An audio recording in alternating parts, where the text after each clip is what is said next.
Families caring for children with serious heart illnesses understand what isolation and deep pain look like. They experience the silent place that is not unlike the butterfly's cocoon, a sacred place of mystery. The Erika Kate Foundation walks beside these families on their journey, supporting them in their place of suffering with the hope that they will meet God in the darkness and emerge as transformed creations.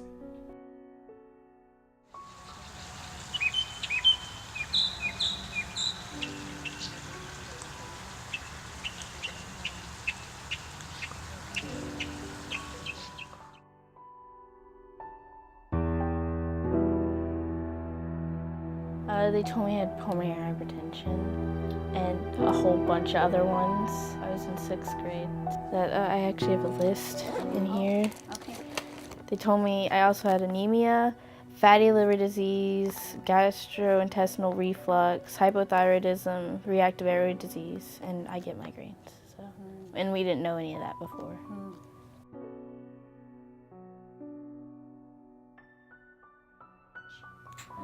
Just feeling tired all the time.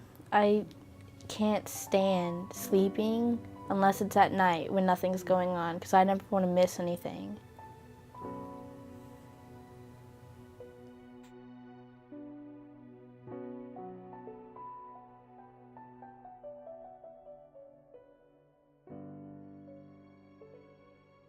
The right terminology isn't crisis of faith, but that's when, because they were telling us at that time there really was no hope, even in Boston. At least that's what we had heard. Average life expectancy at that time was less than 3 years. Boston really didn't have a good treatment therapy for peds because everything was in adult population. It's a rare disease, and it's even in adults, and it's even more rare in children. So anything that they did in children was all experimental.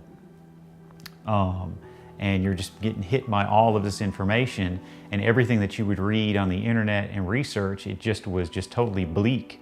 And so I can't talk for Tammy, but I know for me, it came to the point where I realized that I was totally powerless. There was nothing I can do. And as a parent, that's the worst feeling, that there's nothing you can do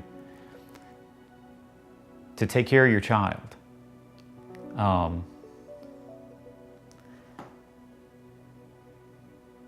And so at that point, for me, I had to decide whether God was everything or He was nothing.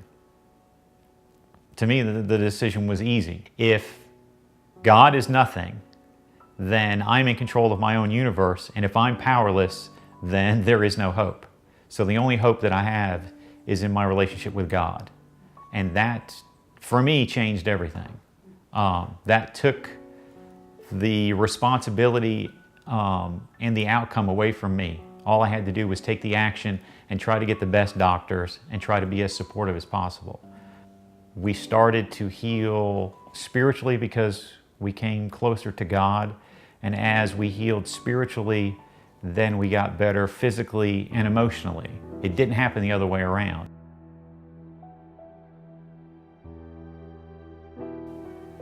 Suffering means pain in all aspects of my life, financially, emotionally, spiritually, and just physically. But I have a choice under God to capitalize on that suffering and turn it into something glorified, or still think of it as suffering. And one day, right before Easter, we were watching a movie about Jesus's trek in life, from the very get-go of being born into the crucifixion of Him. And I remember asking Jim, did Mary ever know how much pain and suffering she was going to have to go through with the track with her son? And, you know, Jim goes, she did, in all reality. And I made that vow with God, that if she could do it, by God, I was going to do it. And it was not going to be easy, I knew that. But if someone that I could identify with that went through that, and turn it into something glorified, that, you know, Jesus forgives us for all of our sins. That I could do that and stand by and support Shannon, different members of society, especially Shannon.